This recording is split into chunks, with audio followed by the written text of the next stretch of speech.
ஒரு வார்த்தை தொபக்குன்னு எட்டிப்பாங்க. ஒரு வார்த்தை தொபக்குன்னு என்ன எட்டிப்பாங்க. என்ன வசனம்னா ஏற்கனவே சொல்லிட்டு நினைக்கிறேன். வார்த்தை ஆபிரகாமுக்கு சொன்ன வார்த்தை தான் எனக்கு ஞாபகம்.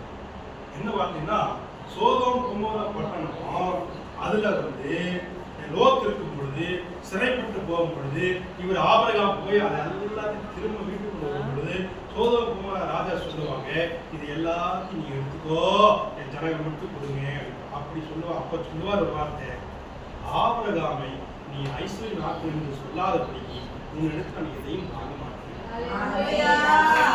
அத்ததான்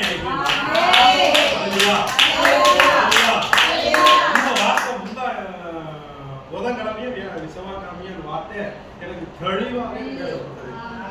கர்த்தர் நமக்கு சரி இப்படி நடக்கிறதோ அப்படின்னு ஒருவன் எனக்கு ஊழியம் செய்தார் நிச்சயம். நம்ம எதுல குறைஞ்சு போயிருக்கோம் சொல்லுங்க. எனக்கு தெரிஞ்சதுக்கு ஒன்றும் அர்த்தம் நிறைவாக ஆச்சரியமாகவும் அதிசயமாகவும் கற்றுக்கிறாங்க. உண்மையாலுமே இந்த சீரியெல்லாம் போடுவது நினைச்சு கூட பாருங்க. சடுதியில நடந்ததுல கர்த்தர் கிருபையா நடத்தினார். அப்படி பொழுது நம்ம யாரு கையை போய் எதிர்பார்க்கணும்? யார் கையை? கர்த்தர் கையை எதிர்பார்க்கணும். மனுஷ கை இவ்வளவுதான், இது அரை அடிதான். மனுஷ கை இது எவ்வளவு அள்ளி கொடுப்பாங்களே, ஒரு அளவுக்கு மேல வராது. அரை அடியில எவ்வளவு வருமோ அவ்வளவுதான் வரும். ஆனா கர்த்தருடைய கை உலகமே அவர் கையில் இருக்குது.